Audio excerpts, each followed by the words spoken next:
Hi, my name is Oscar de Groot. I'm a PhD student at the Cognitive Robotics department of the TU Delft. And I'm here today to talk about our work on scenario-based trajectory optimization in uncertain dynamic environments. The motivation for this work is that motion planning algorithms often have a safety-critical collision avoidance constraint with respect to obstacles in the workspace. But when these obstacles move, then they have a motion which is not exactly known to us. And so any safe algorithm needs to consider the uncertainty when they try to satisfy the safety-critical collision avoidance constraint. Now, an example of where these methods could be useful is in urban driving, where, for example, in this intersection, in order for us to drive from the left to the right, we need to be aware of the uncertainty associated with the trajectories of the obstacles in the workspace. And that's the actual goal statement of this work, is to look at motion planning under obstacle uncertainty while still providing safety guarantees. Now, this motion planning algorithm has to be smooth in real time so that we can actuate an actual robot with this. And the obstacle uncertainty can be non-Gaussian and unbounded. And especially the non-Gaussian part is interesting because these trajectories of obstacles tend to be multimodal. For example, we cannot be sure that the pedestrian will walk straight or will turn right at the next intersection, and we have to be able to encode this into our uncertainty. Now, the safety guarantees are with respect to collision avoidance, and because the obstacle position is uncertain, this will turn out to be probabilistic. Before moving on to the details of our method, I would first like to briefly introduce the state of the art on the field of planning under uncertainty. And the main trade-off that we find ourselves in is that we have to approximate the risk region that we need to stay out of because it cannot be computed in real time. And at the same time, we want this approximation to be safe, but not too conservative. So it has to be not much bigger than the original region. Now, in the Gaussian case, there are good solutions. One solution is to look at the distribution and find the level sets. And these level sets tend to be ellipsoidal. And so the ellipsoids can be computed exactly and can be used in computation. And this tends to be quite conservative, but is a simple method. On the other hand, one approach that's very tight is to use linearized collision regions and to evaluate then in 1D the cumulative density function, which we have an expression for. And that's the second approach, which we see also visualized in this figure, where we have a Gaussian distribution in the center. And we did a Monte Carlo evaluation of the actual risk region. And what we see is that the second approach, or this linear approach, actually overlaps almost with this risk region. So this is quite a good approximation. Now, in the non-Gaussian case, we have this moment-based approach, which propagates the stochastic moments of the distribution through the constraints. And this is something that's visualized in the right figure, where we have a Gaussian mixture model in the center, which is non-Gaussian. And in red, we see this Monte Carlo evaluation of the region again, that is safe. And this method 3 is illustrated in black, which is a more conservative approximation, but is quite consistent. Now, the approach that I will present today is a scenario model predictive contouring control approach, or SMPCC, which is an empirical approximation of the chance constraint. And we see in this right figure, the yellow region corresponds to this method. And it turns out that this is much less conservative than this black approach. And we show how we can use this approach in motion planning algorithms. We will consider the following problem formulation, where we have a vehicle with nonlinear discretized dynamics, and dynamic obstacles that have an uncertain position at time step k, which you note by delta k in this delta of k, which is the probability space. And this delta k distributes according to P of k, which is a probability density function. We assume to be non-Gaussian and unbounded. But we restrict ourselves to the marginal case, where probability at time k is independent of the probability at time k plus 1. In this setting, we formulate a chance constraint model predictive control problem, where we have an objective that specifies if we want to make progress towards our goal. We have our dynamics, and we have chance constraints on the collision avoidance. Inside of the probability, you have a collision avoidance constraint that ensures that the disks modeling the vehicle region and the disk modeling the obstacle region do not overlap. And since this is specified in probability, we want this to hold with a probability of at least 1 minus epsilon k, where epsilon k is a level of acceptable risk.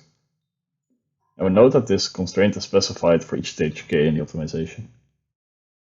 We will now show how we solve this chance constraint model predictive control problem by safely approximating the chance constraint. And this is what we refer to as a scenario model predictive contouring control approach.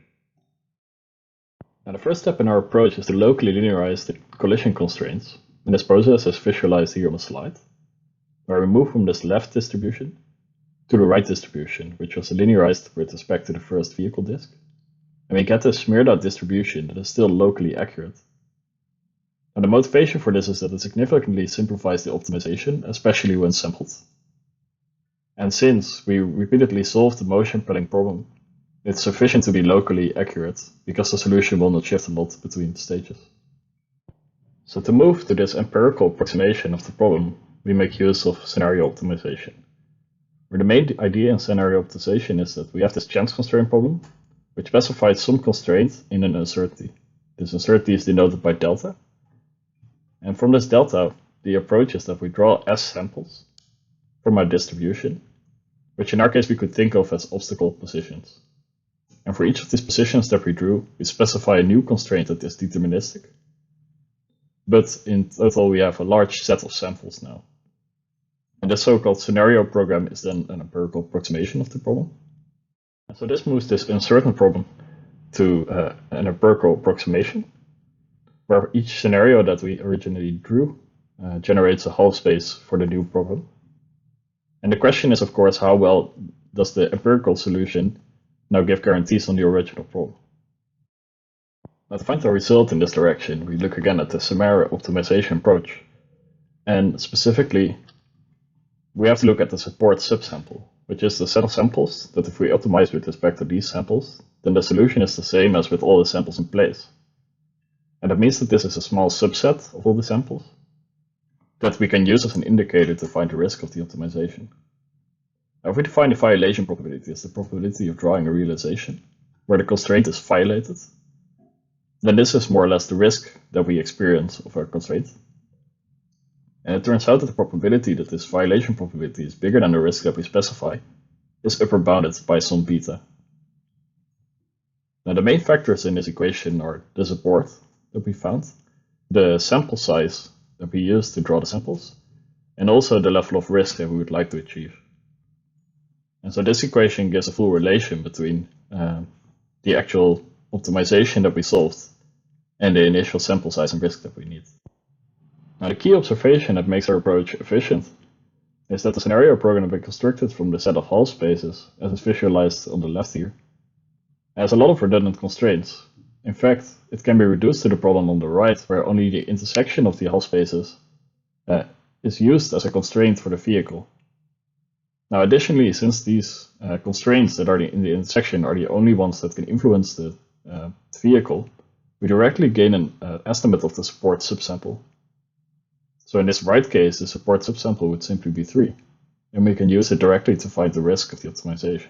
So to conclude our approach, this is how we move from this complicated chance constraint problem to an empirical approximation, while our empirical approximation is able to provide safety guarantees on the original problem. In the following, we'll show a set of simulations that show how our method performs in practice. Following simulations, we've used these parameters, where we have a sample size of more than 50,000 samples, a risk of 1.1%, and a beta probability of 10 to the minus 6th, where if you recall, this was the probability that the empirical approximation is infeasible for the original chance constraint problem. And we see that this probability is very small. In the next videos, we will see the robot visualized in black and its trajectory that we optimize shown in blue. Now, from the top and the bottom of the video, we'll see pedestrians crossing the road, and their predictions are visualized with this pink color. Now, for 3 of the stages, we will show what the scenario approach is doing in these red, orange, and yellow colors. On the one hand, we'll see the scenarios denoted with black dots, and in colored dots, we'll see the scenarios that are in the support subsample. Then additionally, we'll also show the regions that result from the intersection of the half spaces, and these are also colored. Now, it's important to denote that the actual pedestrians are shown in red. And so here is a comparison between a scenario model predictive contouring controller and a baseline model predictive contouring controller approach with the level sets of the Gaussian functions. And we can see that the scenario approach is able to find much better smooth trajectories through space and seems to plan better ahead, while the model predictive contouring controller struggles to find its way through this complicated environment. We additionally did simulations for non-Gaussian distributions. So in this case, the distributions are radially truncated. And we can see that the robot still finds its way through the space quite efficiently. Now in this other case, we truncated the distribution in the width to indicate that pedestrians are crossing at this section of the road. And what we see is that the robot is moving towards this crossing, stops to wait for a spot where it can move through, and then moves when it's able to. And for the Gaussian case, we did 100 experiments and compared to baseline approaches. And what we saw was that the safety of this scenario-based model predictive contouring controller is better than for the baseline approaches in the sense that the risk is never violated and the average risk is also lower. Additionally, it was able to reach its goal faster than the baselines. And this is something that we saw also in the videos where the smooth trajectories actually led to faster movement through the space. And the cost of this is that the computation times goes up. So this is part of the empirical approximation that takes time to process. But in general, we're very stable to run this algorithm at 20 Hz in real time. Now to conclude, we have shown our method allows a robot to find safe motion plans under obstacle uncertainty, and now it's able to accurately estimate the risk in real time. Limitations of our work are partially due to the empirical approximation, which scales poorly to very low risk since the sample size will increase the lower the risk gets. On the other hand, we have also not modeled any interaction between the obstacles and the vehicle, which can be present in practice. This concludes the presentation. Thank you for listening.